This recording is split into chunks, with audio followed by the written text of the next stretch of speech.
할렐루야. 거룩한 주일, 하나님의 성전에 나와 예배하는 여러분들을 축복합니다.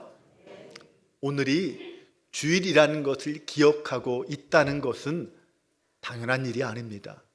하나님이 우리에게 주신 아름다운 복이요 은혜인 줄로 믿습니다.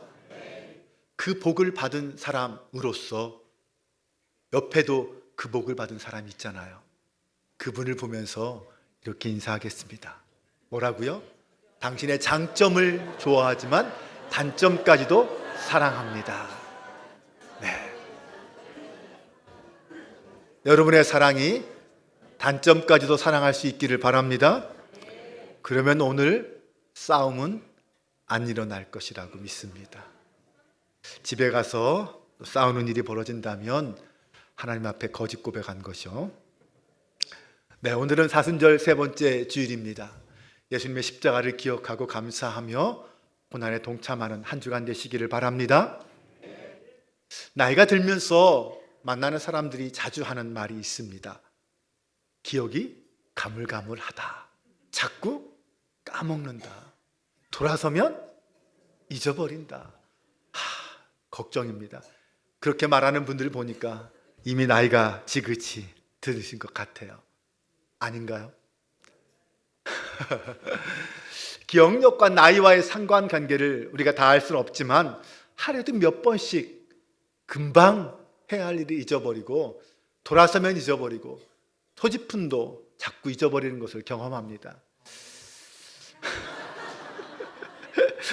이러한 일이 일상인 것 같지만 사실은 망각이라는 것은 나이 든 어른들에게는 삶을 위축시키는 아주 나쁜 거죠. 기억이 둔해지거나 기억이 상실되는 것을 사람들은 매우 두려워합니다. 그 이유는 기억이 상실되는 순간 인간은 자신의 정체성을 잊어버리기 때문이에요. 생각해 보세요. 치매가 걸려서 내가 누구인지도 모르고 있다면, 모르고 산다면 얼마나 비참합니까? 인간으로서의 존엄성, 정체성을 다 잊어버린 거잖아요. 그래서 나이 들면서 어르신들이 가장 두려워하는 것이 치매입니다. 우리의 기억은 인간의 자기 정체성을 확립하는 가장 중요한 요소 중에 하나입니다. 오늘 본문에서 사도 바울은 고린도 교회 교인들에게 너희가 알지 못하기를 원하지 아니한다 라고 말합니다. 무슨 뜻입니까? 반드시 알기를 원한다라는 말이죠.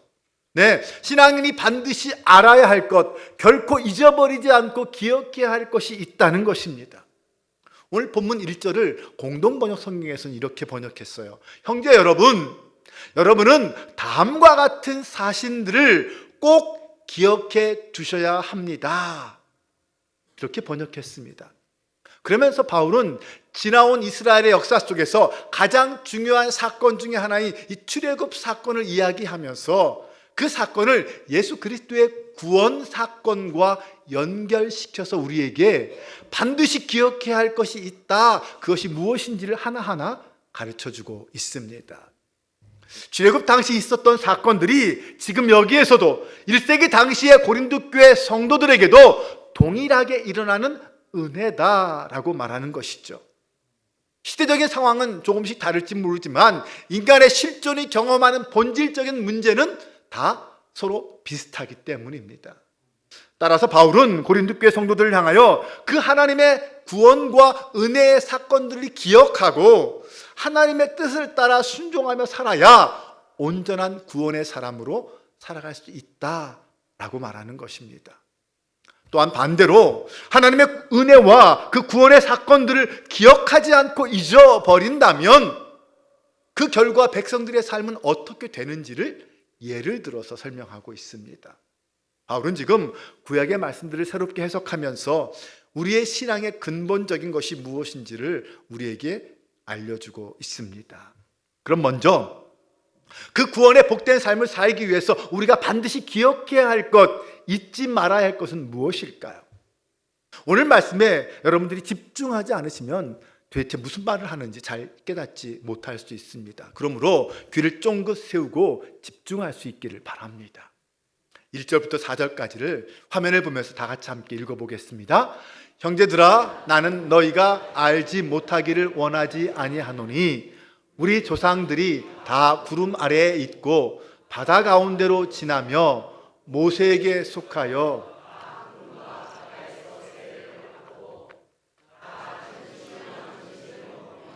다 같은 신령한 음료를 마셨으니 이는 그들을 따르는 신령한 반석으로부터 마셨음에 그 반석은 곧 그리스도시라. 아멘. 바울은 이 말씀에서 세 가지를 우리에게 강조합니다. 첫 번째는 1절 하반절에 보면 이스라엘 백성들이 구름의 보호 아래 있었고 바다 가운데를 지나갔다라고 말합니다. 이것은 출애굽기 13장과 14장에 있는 말씀을 이야기한 것입니다. 다시 말해서 애굽을 탈출한 이스라엘 백성들이 하나님께서 낮에는 구름 기둥으로 밤에는 불 기둥으로 지켜주시고 또 홍해 바다를 갈라서 건너가게 해주셨다는 그런 사실을 다시 한번 상기시켜 주는 거예요.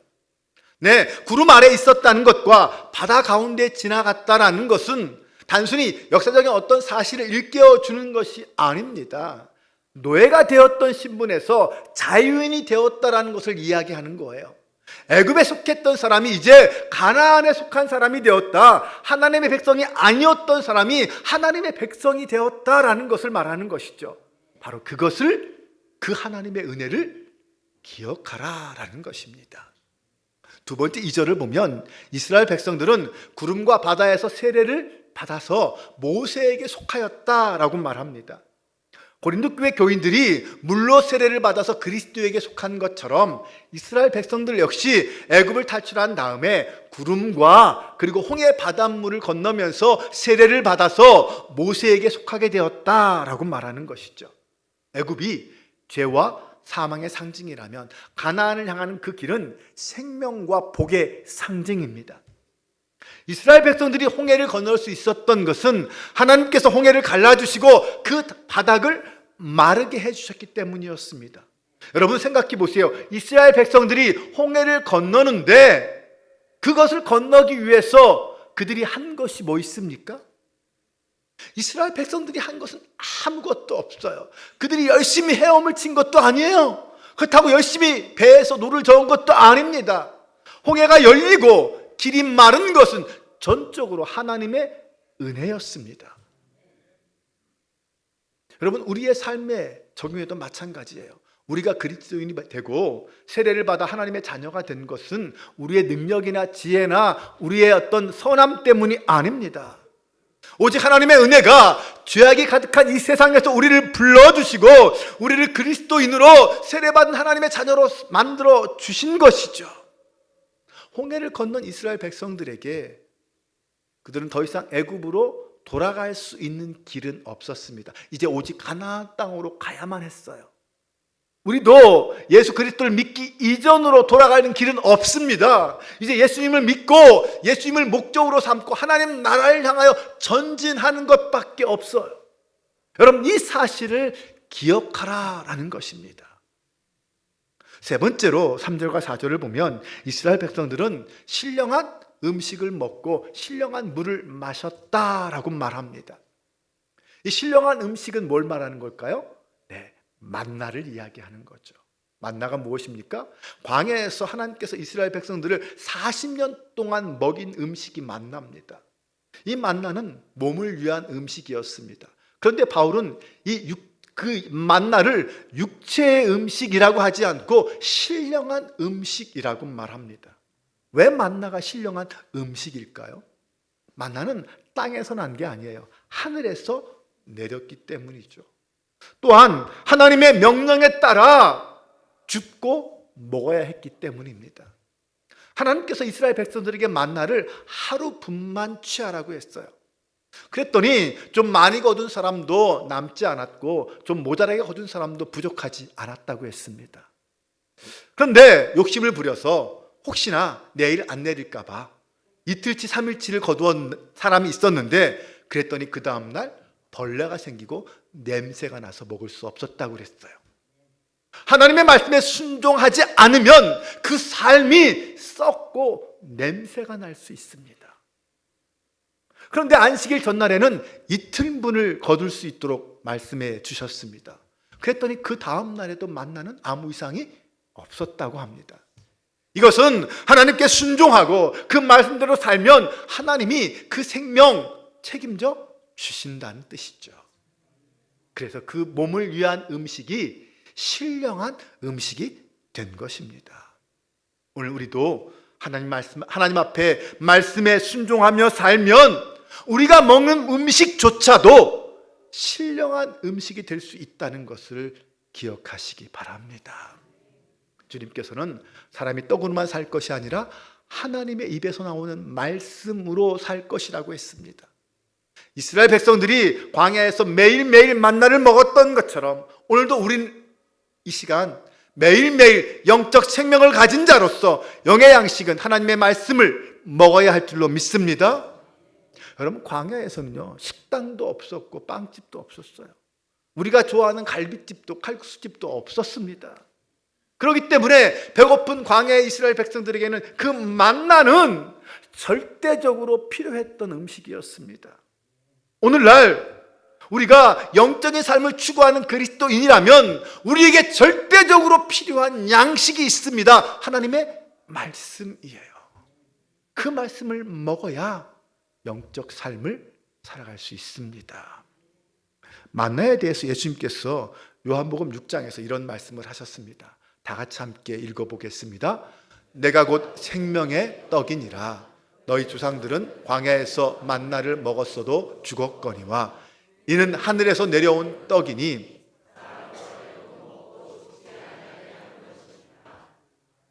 내가 줄 떡은 하늘의 사람이 이 떡을 먹으면 영생하리라. 내가 줄 떡은 곧 세상의 생명을 위한 내 살이니라 하시니라. 아멘. 예수님 지금 이 만나와 자신을 비교하면서 자신을 생명의 떡이라고 말씀하십니다. 하늘에서 내려온 생명의 떡이다. 그 예수 그리스도를 먹어야 영생을 얻을 수 있다라고 말합니다. 그러면 예수 그리스도를 먹는다는 것은 무슨 뜻일까요? 예수 그리스도를 나의 구세주로 영접하고 예수 그리스도를 따르는 제자로 살면서 예수 그리스도의 말씀에 순종하며 살아가는 것, 이것이 바로 예수 그리스도를 먹는 것입니다. 오늘 이 말씀은 오늘날 우리가 성만찬을 통하여 거룩한 상징으로 실천하고 있습니다. 우리는 포도주와 떡을 먹으면서 예수 그리스도의 살과 피를 먹고 마신다라고 고백합니다. 예수님과 함께 죽고 예수님과 함께 살아가는 시간이 바로 그것을 상징하는 것이 바로 성만찬이에요. 또한 4절에서 말하는 신령한 음료, 그건 뭘까요? 그것은 출애굽기 17장에 보면 이스라엘 백성들이 르비딤에 도착했을 때 물이 없다고, 목이 마르다고, 갈급하다고 모세를 원망합니다. 그때 모세가 반석을 쳐서 생수가 솟아나게 하죠. 바로 이 사건을 말합니다. 이 사건에 대해서 4절은 이렇게 말합니다. 다 같은 신령한 음료를 마셨으니 이는 그들을 따르는 신령한 반석으로부터 마셨음에 그 반석은 곧 그리스도라. 바울은 그 반석을, 물을 낸 반석을 그리스도라고 말합니다. 그 물이 터지게 해주신 분이 바로 그리스도다라는 말이죠. 터진 반석이라는 말은 그리스도가 고난을 받으셨다라는 거예요. 그리스도의 고난을 통하여 우리에게 생명의 생물이 솟아났다는 뜻을 말하고 있습니다. 주님께서 이스라엘을 떠나지 않고 언제나 항상 동행하며 함께 주셔서 반석이 되셨다고 말합니다. 찬송가 384장을 보면 2절에 이런 말이 있어요. 나는 심히 고단하고 영혼 매우 가라나 나의 앞에 반석에서 샘물 나게 하시네. 나의 앞에 반석에서 샘물 나게 하시네. 주님은 우리에게 당신이 있는 곳으로 찾아오라 이렇게 말씀하지 않으셨어요. 우리와 함께 하시면서 우리를 따르시면서 우리 앞에서 반석을 내시는 분이 우리 하나님이신 줄로 믿으시기 바랍니다. 여러분, 삶이 힘드십니까? 고달프십니까? 여러분, 인생에 목마르십니까? 가만히 눈을 들고 내 앞에서 나와 함께 하시고 동행하시는 그 주님을 바라보시기 바랍니다. 내 앞에서 나를 이끌어 주시는 그 주님을 바라볼 수 있기를 바랍니다. 주님께서 목마른 우리 영혼을 회복시켜 주실 것입니다. 그렇다면 신령한 음식과 그 신령한 음료를 마셨다는 것은 무엇을 말하는 걸까요? 바울은 고린도 교회 성도들에게 떡과 포도주를 통해서 주기적으로 성만찬을 나눈다는 사실과 이것을 연결시키고 있습니다. 고린도 교회 교인들과 마찬가지로 이스라엘 백성들 역시 신령한 음식을 먹고 신령한 물을 마심으로 성만찬에 참여했다라고 말하고 있습니다. 성례전을 이야기할 때 개신교회는 성찬과 세례 두 가지를 이야기합니다. 본문에서 바울은 먼저 고린도 교회 교인들이 물로 세례를 받아서 예수 그리스도에게 속하게 된 것처럼 이스라엘 백성들은 홍해를 건너므로 세례를 받아서 모세에게 속했다라고 표현했습니다. 뿐만 아닙니다. 이스라엘 백성들이 만나와 생수를 먹고 마심으로 구속받은 하나님의 백성이 되었다고 말하고 있습니다. 그것처럼 고린도 교회 교인들은 떡과 포도주를 먹고 마시는 성만찬을 통하여 구원받은 그리스도인에 대한 특권을 누렸다라고 말합니다. 바울은 왜 이 세례와 성만찬이라는 두 가지 성례전을 가지고 당시의 고린도 교회 교인들과 과거의 이스라엘 백성들을 서로 비교하는 것일까요? 바울의 요점은 분명합니다. 이스라엘 백성들이 구름과 바닷속에서 세례를 받아 모세에게 속하게 되었고 만나를 먹고 생수를 마심으로 구원받은 백성이 되었지만 그들은 여전히 죄와 유혹으로부터 완전히 벗어나지 못했다는 것입니다. 마찬가지로 고린도 교회 교인들도 세례도 받고 성만찬도 참여하지만 유혹과 죄로부터 완전히 벗어나지는 못했다라는 것을 말하고 있는 것입니다. 그러면서 바울은 이스라엘 백성들이 죄와 유혹으로부터 벗어나지 못하고 하나님께 범죄했던 것을 네 가지를 이야기하고 있습니다. 바울이 보기에 구름과 바닷속에서 세례도 받았습니다. 생수와 만나로 성만찬도 나누었습니다. 그런 이스라엘 백성들이 도대체 뭘 잘못했을까요? 바울은 고린도 교회 교인들이 반드시 잊지 말고 기억해야 할 것이 바로 이것이다 라고 말하는 거예요. 5절입니다. 그러나 그들의 다수를 하나님이 기뻐하지 아니하셨으므로 그들이 광야에서 멸망당했다. 그런 이스라엘 백성들을 하나님이 기뻐하지 않으셨대요. 뭔가 이유가 있겠죠. 이스라엘 백성들이 홍해를 건너고 불기둥과 구름기둥, 반석에서 터진 물, 만나로 대표되는 그 하나님의 은혜, 그 모든 걸 직접 보고 직접 경험했음에도 불구하고 그들은 하나님의 약속을 온전히 신뢰하지 않았습니다. 그 증거가 무엇이에요? 가데스 바네아에서 12명의 정탐꾼이 돌아와서 보고했을 때 우리는 그들 앞에 메뚜기와 같습니다라는 10명의 정탐꾼의 보고를 듣고 그들은 절망하고 모세와 하나님을 원망하며 애굽으로 돌아가자고 했습니다. 그 결과 어떻게 되었습니까? 여호수아와 갈렙을 제외한 출애굽 1세대는 모두 가나안 땅에 들어가지 못하고 광야에서 죽임을 당했습니다. 우리가 구원받았다라는 것은 마침이 아니라 시작일 뿐입니다. 여러분, 가나안 땅은요 약속의 땅입니다. 그러기에 하나님의 그 약속을 철저하게 신뢰하는 사람만이 들어갈 수 있습니다. 그 약속을 의심하고 믿지 않는 자는 들어가지 못한다는 거예요. 오늘 나에게 주어진 하루하루를 하나님의 말씀에 대한 순종과 믿음으로 살아갈 수 있기를 바랍니다. 그래서 언제든지 그 영원한 하나님의 땅, 약속의 땅으로 우리를 부르실 때 기쁨과 감사함으로 들어갈 수 있는 저와 여러분 될 수 있기를 바랍니다. 이제 바울은 7절에서 10절 말씀을 통해 이스라엘 백성들이 광야에서 멸망할 수밖에 없었던 이유를 열거합니다.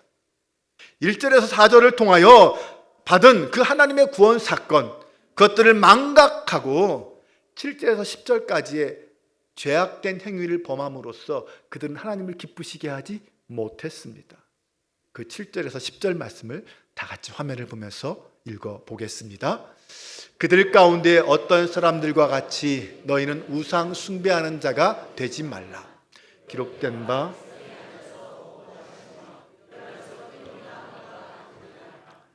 그들 중에 어떤 사람들이 음행하다가 하루에 2만 3천 명이 죽었나니 우리는 그들과 같이 음행하지 말자. 그들 가운데 어떤 사람들이 주를 시험하다가 뱀에게 멸망당했나니 우리는 그들과 같이 시험하지 말자. 그들 가운데 어떤 사람들이 원망하다가 멸망시키는 자에게 멸망하였나니 너희는 그들과 같이 원망하지 말라. 아멘. 바울은 지금 광야에서 이스라엘 백성들이 지은 죄를 크게 네 가지로 요약하고 있죠. 근데 사실 이 네 가지 죄는 이스라엘 백성들뿐만 아니라 당시 고린도 교회 성도들도 짓고 있는 죄였습니다.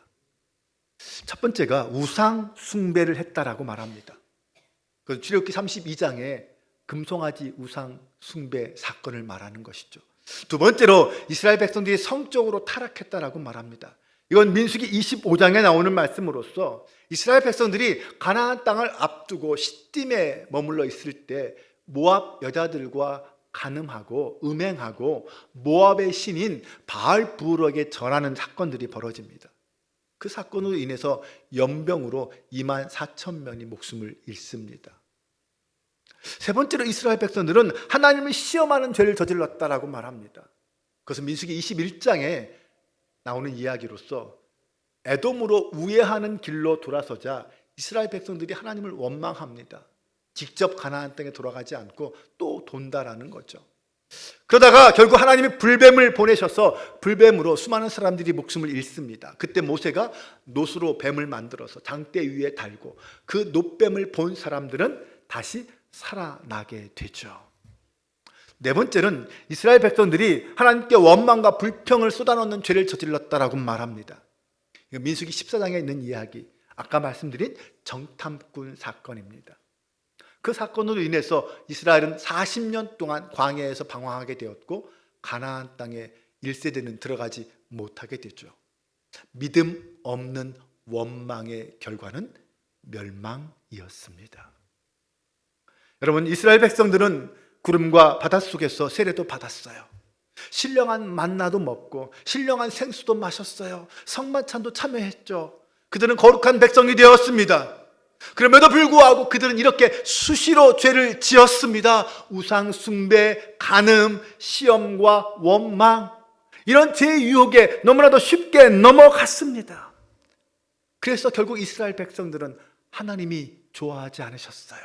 기뻐하지 않으셨어요. 그래서 결국 다 광야에서 멸망당하고 말았습니다. 바울은 바로 이런 역사적 사실들을 고린도 교회 교인들이 기억하고 올바른 신앙생활의 본보기로 삼으라 말하고 있는 것이죠. 선택받은 이스라엘 백성들 중에도 많은 사람들이 죄악으로 인해 그렇게 멸망당했듯이 세례받고 성만찬을 나눈다고 해도, 주의를 지킨다고 해도 죄와 멸망으로부터 자유롭게 되는 것은 아니라는 것을 깨닫고 이것들을 반면 교사로 삼으라는 것입니다. 그래서 바울은 고린도 교회 성도들에게 이렇게 권면합니다. 그런즉 선줄로 생각하는 자는 넘어질까 조심하라. 고린도 교회의 가장 큰 문제는 그들이 서 있지도 않으면서 서 있다고 착각하는 것이었고, 성숙하지도 못했으면서도 성숙하다라고 생각하는 것이었습니다. 그래서 고린도 교회는 걸림돌들이 많았습니다. 교만은 신앙 성숙의 가장 큰 걸림돌입니다. 오늘 본문에서 바울은 5가지를 경고했어요.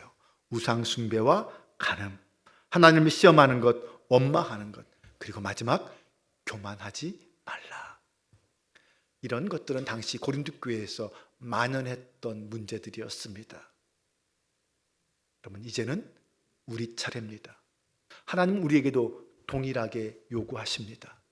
우리 속에도 하나님보다 더 사랑하는 것이 있고, 세속적인 욕망도 추구하고 하나님의 하나님 되심을 인정하지 않고 원망만 하고 교만하고 있다면 우리는 바로 가나안 땅에 들어가지 못한 이스라엘 자손이고 책망받는 고린도 교회 교인들입니다. 사랑하는 여러분, 과거의 일을 단순히 기억한다는 것은 추억으로서의 가치는 있겠지만 그것으로 광야와 같은 현재의 나의 삶을, 그 모든 상황을 극복해낼 수는 없습니다. 성도가 걸어가야 하는 그 신앙의 길은 유람선을 타고 유유자적하는 그 길이 아니라 치열한 영적 전쟁의 현장입니다. 그 영적 전쟁에서 승리하기 위해서 지금 내가 여기에 서 있는 것은 나 스스로 내 힘으로 서 있는 것이 아니라 하나님의 은혜의 선물이라는 사실을 잊지 말아야 합니다. 제대로 선 사람은 하나님의 구원의 은혜를 기억하고 우상 숭배와 음행과 원망을 멀리하고 그 기억을 지금의 삶의 자리에서 현재화하는 사람입니다. 기억을 현재화하는 가장 좋은 방법은 지금 나의 삶의 자리에서 사랑을 실천하며 살아가는 것입니다. 오늘 본문을 통해서 하나님께서 우리에게 주시는 말씀은 이것입니다. 날마다 내가 받은 구원과 은혜를 기억하라. 그 은혜 안에서 매일매일 하나님께 순종하며 교회와 이웃을 섬기는 사랑의 실천을 통해 그 기억을 현재화하며 살아라. 우리가 아무리 많은 것을 깨닫고 아무리 많은 것을 배워도 그것을 지금 나의 삶의 자리에서 현재화시키지 않으면 다 헛된 것이 될 것입니다. 한 주간 이 말씀을 묵상하며 승리하는 삶을 살아가는 저 여러분 되시기를 바랍니다. 우리 함께 이 시간 찬양으로 고백하겠습니다. 사랑의 나눔 있는 곳에 하나님께서 계시도다. 우리 이 찬양 우리 4절까지 있습니다. 이 찬양 우리 함께 믿음으로 고백하며 나아가겠습니다.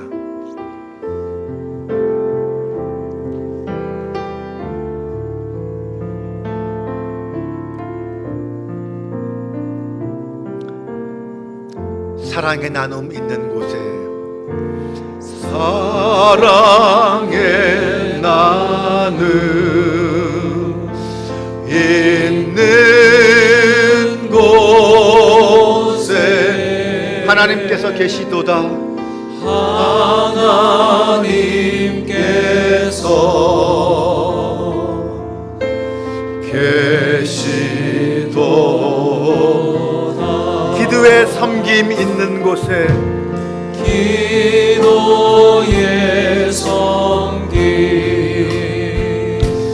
있는 곳에 하나님께서 계시도다. 하나님께서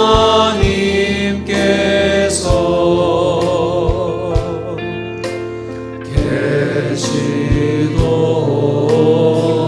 생명의 말씀 있는 곳에 생명의 말씀 있는 곳에 하나님께서 계시도다. 아멘. 믿음의 고백 있는 곳에 믿음의 고백 있는 곳에 하나님께서 계시도다. 하나님께서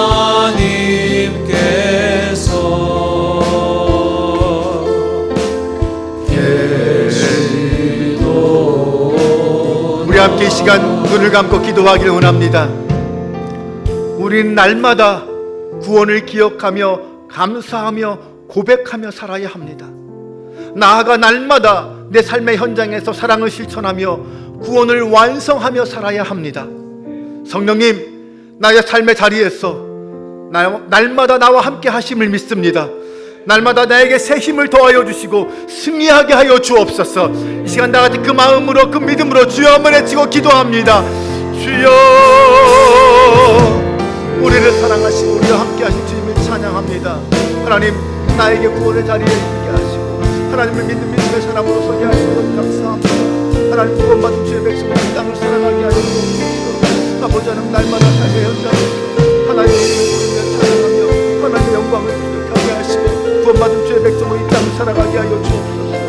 아버지, 그 삶을 통하여 삶과 삶의 자리에서 사랑을 실천하며 하나님의 사람으로 살게 하시고 구원을 완성하는 주의 도와여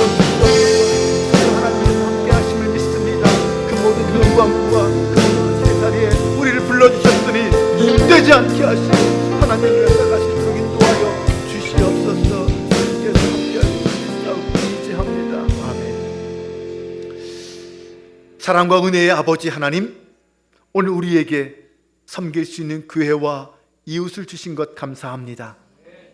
홀로 살아갈 수 없는 인생임을 잘 아는 우리들이지만 이웃을 향해 원망과 불평으로 대하는 것이 익숙해져 있습니다. 우리를 용서하여 주옵소서. 아버지 하나님, 이 사순절 기간에 다시 한번 더 깊이 돌아보며 예수님께서 걸어가신 용서와 화해와 순종의 십자가의 길을 따라 나서는 저희가 되게 하옵소서. 주님을 따라 나서는 순종의 결단 없이 말로만 신앙의 모든 것을 해결하려 하는 그릇된 경건에서 벗어나게 하여 주옵소서.